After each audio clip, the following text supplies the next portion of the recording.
여러분 안녕하십니까, 팔봉쌤입니다. 평생 사주 철학을 연구하고 있습니다.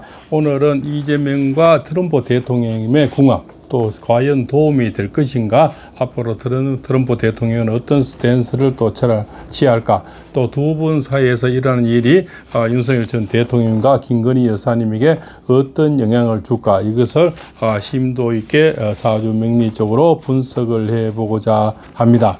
일단은 우리 트럼프 대통령의 사주는 굉장히 점잖으면서도 욕심이 많은 그런 사주입니다.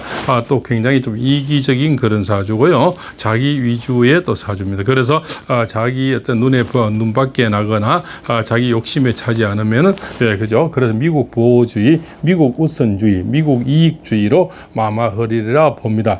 이 사람은 오로지 자기 이익을 위해서는 여러 가지 수단과 방법을 가리지 않다. 특히 미국을 또 이렇게 보호하는, 미국의 이득이 되는 일을 할 것이다, 이렇게 결론이 나오고요. 일단은 이재명 사주와는 상극의 사주라서 같이 함께는 할 수 없는 그런 사주입니다. 그래서 이재명 사주는 조금 뭡니까? 내 욕심을 위해서는 여러 가지 또 인기응변이 또 가능하고, 또 그죠? 또 이합 집산도 좀 가능하고요. 또 그러니까 말이 좀 바뀔 수 있는 그런 사주라서 이제 트럼프 대통령하고는 가장 좀 싫어할 수 있는 그런 또 스타일이 될 수가 있다, 이렇게 볼 수가 있죠. 트럼프 대통령은 그냥 사학가라는 거죠. 원래도 사학가 대통령들은 자기 실익에 맞아야 되고 실리에 맞아야 되고 아주 또 분석이 또 그죠, 일관된 분석이 필요합니다. 그죠? 그래서 이 사학가들은 사업에 자기 뭐 이익이 없거나 또 은행 일치가 안 되거나 이런 거는 굉장히 싫어하겠죠. 그리고 사업가들은 명분을 중요시하는데, 지금 내일 모레 정상회담에서는 지금 영빈관에 자질을 못하고 아마 이재명이가 모텔에서 혼밥을 먹어야 되지 않나, 이런 소리가 나오는데요.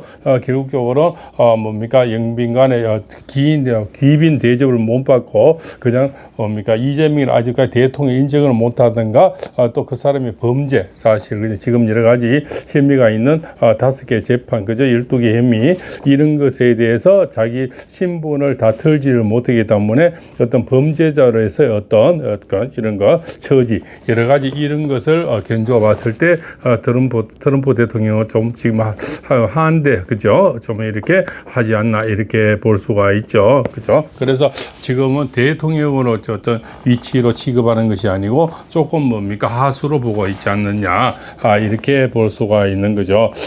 트럼프 대통령 인성이 강한 사주는요, 굉장히 명분을 굉장히 중요시합니다. 그죠? 그리고 절차를 중요시하고요.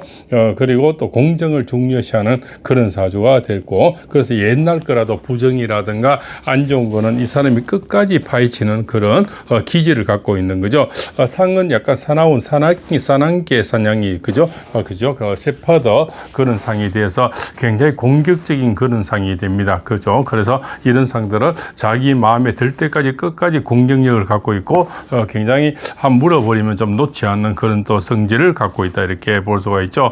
그러나 인성은 굉장히 사나우면서도 굉장히 또 부드러운 어떤 인성을 갖고 있어서 좋은 사람에게는 한없이 좋고, 또 나쁜 사람에게는 한없이 악한, 그죠? 악인인데는 악하고 선인데는 선을 할 수 있는 그런 어떤 소유자라는 거죠. 그래서 이재명과는 굉장히 그 대첩정에 있는 그런 사주가 돼서 이재명은 아마 처신을 잘해야만이 어떤 대우를 받을 수가 있을 거다.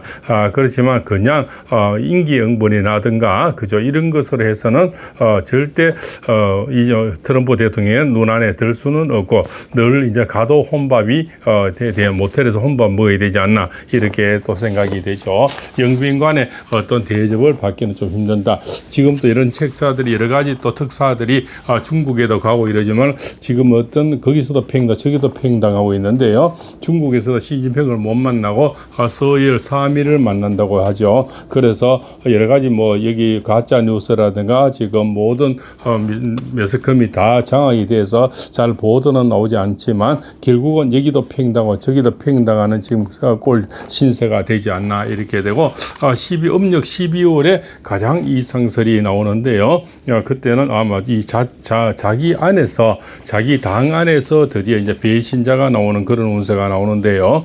그것은 알다시피 이제 김어준, 그다음 정청래, 조국 뭐 이런 쪽에서 조국은 자기 당은 아니지만 호랑이 새끼를 키워서 결국적으로 자기가 어떤 사면을 시켜놓고 그 사면의 뒤통수를 맞아서 그 안에서 알력이 생기고 아마 등을 돌리게 되는 5분 12월 음력 12월이면 내년 1월이 되겠죠. 그때 이재명이가 최고의 이제 어떤 어려운 어떤 고비가 다가온다 이렇게 볼 수가 있죠. 항상 윤석열 대통령도 겨울에 12.3 겨울에 아주 어려운 일을 당했죠.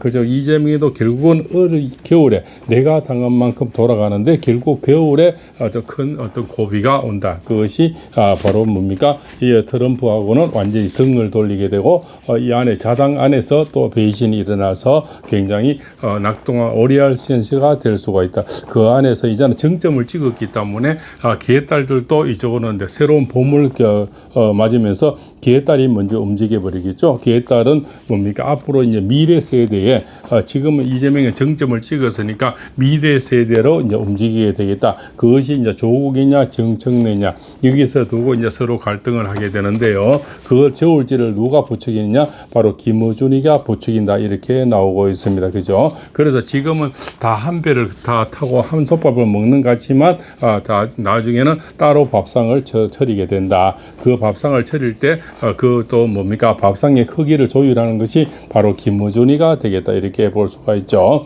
그래서 지금은 한 가족처럼 보이고 한 밥솥에 한 밥을 먹는 것 같지만 생각은 다 따로 움직이고 있다 이렇게 보죠. 미래 세대의 개딸들은 어떤 정점에 찍은 사람들에 의해서 계속 매달려 있지는 않고 다시 또한 다른 미래 세대에 자기들 힘을 과시하려고 하겠죠. 저기에서는 이제 개딸이 되고 이쪽에서는 한 딸이 되겠죠. 이제는 서로 딸 싸움이 아닐까 이렇게 봅니다. 그죠? 이제는 앞으로 시대, 정치 시대, 사회에서는 딸이 없는 사람은 좀 힘들어지지 않나. 그죠? 개딸이든 김딸이든 한딸이든 이 딸들이 이 사회만이 정치를 할 수 있는 그런 무서운 시대가 오고 있다는 거죠.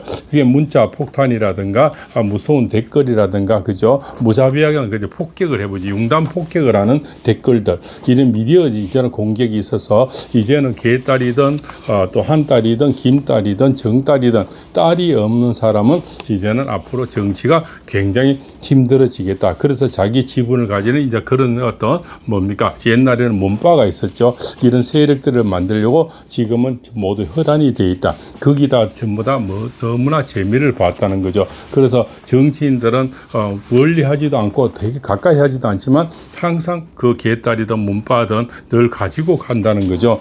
그래서 그것을 가장 많이 본 사람이 문재인, 이재명이라 되겠죠. 그 다음에 지금 한 딸이 지금 뜨고 있죠. 한 딸은 한동훈의 딸이죠. 그래서 딸을 가져야만이 앞으로 정치를 할 수 있다. 그것은 바로 한 딸이라든 개딸이든 몸바든 자기 세력이 있어야 된다는 거죠. 그 세력 중에서 여러 가지 내가 막연하게 좋아하는 이런 또 세력들도 있지만 목숨을 걸고 이렇게 도와주는 개딸처럼 몸바처럼 한 딸처럼 이제 이런 어떤 세력이 있는 사람들이 앞으로는 권력을 잡을 수 있다. 이렇게 또 볼 수가 있습니다.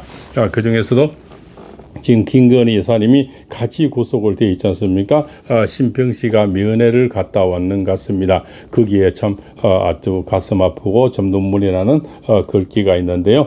그 글귀를 읽어드리면서 이 영상을 마칠까 합니다. 신평시가 김건희 여사님과 만남 이렇게 됩니다. 중국 체제 중에 어느 언론인한테서 전화가 왔다. 두 분이 저렇게 되고 나니 제 마음이 요즘 너무 안 됐어요. 윤 대통령은 어떻든 정의로워지려고 부단히 노력한 사람 아니에요? 김 여사도 얼마나 마음이 따뜻한 사람입니까? 딱한 처지에 놓인 사람을 보면 그냥 지나치지 못하는 성미지요. 김 여사님이 그렇게 마음이 따뜻하답니다. 사넬백 사건도 그렇게 도와주려고 하다가 말려든 것이 아니겠습니까? 애초부터 말도 안 되는 줄리로 모함하여 괴롭힘을 당하는 것도 또 어떻습니까? 두 분을 신 변호사님이 좀 도와주세요. 이번에 김 여사 면회라도 좀 다녀와 주세요. 내가 말했다. 아니 그렇게 생각하시는 분이면 왜 김 여사에게 그처럼 비난을 하기도 했나요? 그의 대답이다. 제가 탐사보도 전문 기자라서 직업상 어쩔 수 없이 그랬지요. 저를 좀 이해해 주세요. 하지만 지금 제 마음이 많이 슬퍼서 이렇게 전화하는 겁니다.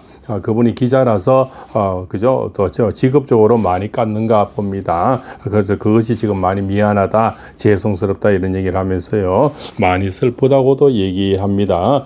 기자로서 어쩔 수 없이 그런 멘트를 썼다 이런 거죠. 그러면 우선 이 전화를 해온 언론인은 과연 누구일지 궁금할 것이다. 많은 이들이 놀라겠지만 그는 대부분이 사람들에게 이름이 잘 알려지는 저희는 진보 진영에 속하는 대표적인 언론인 중에 한 사람이다. 다만 그의 처지를 존중하여 여기서는 익명으로 하려고 한다. 나는 그의 말에 쫓아 아직 여독이 풀리지 않는 몸으로 김건희 여사를 만나고 왔다. 김 여사는 접견실 의자에 앉자마자 선생님, 제가 죽어버려야 남편에게 살 길이 열리지 않을까요? 하였다. 요즘 이 생각에 골똘히 사로잡혀 있는 듯 했다. 그러나 너무나 황망한 말에 나는 깜짝 놀랐다. 그렇게 생각하지 말라고 달래며 약간의 위안을 드리려고 했다. 우리나라에서 죽음학의 권위자인 최준석 교수의 말을 들려주었다. 현세에서 아무리 엄중한 고통에 시달려도 스스로 목숨을 끊어서는 안 된다. 인과응보의 원리에 따라 인간은 자신에게 주어진 현세의 고통을 완수해야 자신이 젊어진 업장을 비로소 지울 수 있다. 그것을 피하려고 하면 죽음 이후의 생에 나쁜 영향을 또 미치게 된다. 이야기를 나누는 중에 한동훈이 어쩌면 그럴 수가 있겠냐고 한탄하기도 했다. 그가 그렇게 배신하지 않았더라면 그의 앞길에는 무한한 영광이 기다리고 있었을 것이 아니냐고 하였다. 나는 이렇게 대답해 주었다. 한동훈은 사실 불쌍한 인간입니다. 그는 허업의 굴레에 빠져 평생 혹시나 하는 마음으로 대권 낭인이 되어 별 소득 없이 쓸쓸히 살아갈 것입니다. 그는 그야말로 인생의 낭비자일 뿐입니다. 그 말과 함께 많이 어렵겠지만 그를 용서하도록 노력해 보라고 권했다. 그게 정 힘들면 그의 현상과 초라한 미래를 연상하며 그를 잊어버리라고 하라고 하였다. 그렇게 함으로써 그를 진정으로 이기는 것이 되고 역시 업장을 지우는 길이 된다고 말해 주었다. 너무나 수축하여 앙상한 뼈대밖에 남지 않는 김 여사를 남겨두고 나는 아직 염천의 따가운 햇살에 덮인 남부구치소를 홀로 조용히 떠났다. 이렇게 심평 씨가 글을 올렸습니다. 김 여사 몸이 너무 야해서 뼈대밖에 남지 않고요. 내가 죽어야 남편을 살리느냐 또 이런 얘기를 하고요. 한동훈이가 너무 미웠다. 그죠? 이런 얘기를 하고요. 한동훈이 그렇지 않았으면은 출세길이 많이 열리고 자기들 또한 이렇게 안 됐을 건데 하는 그런 푸념없는 그런 소리가 있습니다. 그죠? 다시는 우리나라 역사 속에서 자기 자당의 대통령을 갖다 바쳐서 제물로 바치는 일은 더욱 아무리 출세가 눈어뒀고 자기 명예가 있고 아무리 사적인 어떤 다툼이 있더라도 이 역사를 보고 나라를 위해야 되지 자기 영달을 위해서 대통령을 갖다 바치는 앞으로 이런 불상사의 어떤 역사는 다시 되풀이되지 않았으면 하는 마음 간절합니다. 팔봉서입니다.